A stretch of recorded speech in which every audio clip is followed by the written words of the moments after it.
News 13. Many parents, of course, rely on daycare centers to watch their kids while they go to work. And you want to believe that your children are in safe hands. But how well do you really know the adults watching them? KOLD News 13's Colton Shone has been digging deeper into daycare. What I found at local daycare centers was startling. Everything from improper background checks to a lack of testing for diseases and much, much more.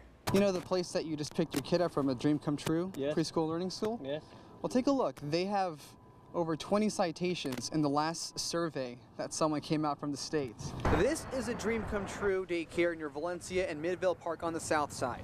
One of more than 1,500 daycares in Tucson licensed by the state. It's a daycare many families in the area have come to trust. How's it going? How's it going there? But those I spoke with didn't know about its history with state inspectors. They were fined by the state $440 a couple of years ago. Legal action was taken against them because their staff didn't have fingerprint cards, and that's the stuff they use to check the backgrounds of their employees. Okay.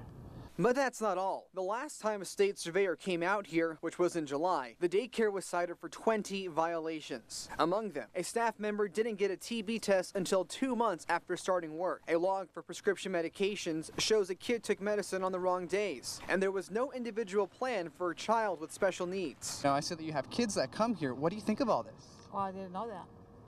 I didn't know that, so. What do you think about this now that you know? Well, I'm concerned now. Big concerns now, yeah. Tom Salo works for non-healthcare licensing at the Department of Health Services. He says the state has about 30 safety inspectors checking in on all the daycares across the state. As it stands, there's about 1 inspector for every 83 daycares. They're unannounced surveys, so they don't know that when we're heading out. When these surveyors go to these daycare facilities, what kind of stuff are they looking for?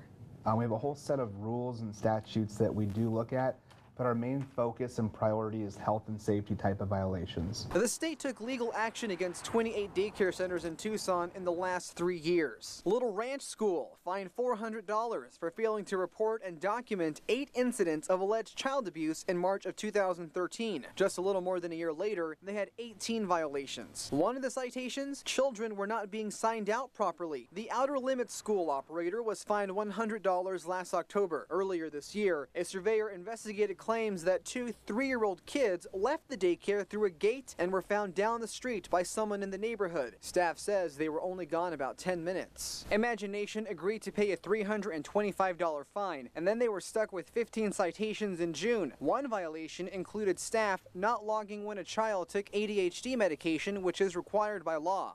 When reviewing some of the stuff online, we saw that some of these daycare facilities had 20+ citations. Is that normal? I don't want to say it's normal. I think every case is unique. Is there any daycare that's perfect? No, I can't say that there is, but we strive to be. A Dream Come True daycare owner, Armida Lopez Fierro, agreed to speak with me on camera. Armida, you know, we've been talking about the citations here and the enforcement action. What do you have to say? I say that a Dream Come True has had deficiencies in the past and we've addressed them. Fierro wouldn't talk about the specifics of the last survey, but says the state has a job to do. A Department of Health Services does have qualified staff to determine and evaluate our credibility, and I agree with them. I do agree with them. I just feel that things happen, and we do our best to comply, and we will continue to do our best to comply. And Salo says it's a tough job, one where they want to help all licensed daycares to comply with the state standards if they're falling behind. So should parents feel safe sending their kids to daycare facilities here in the state?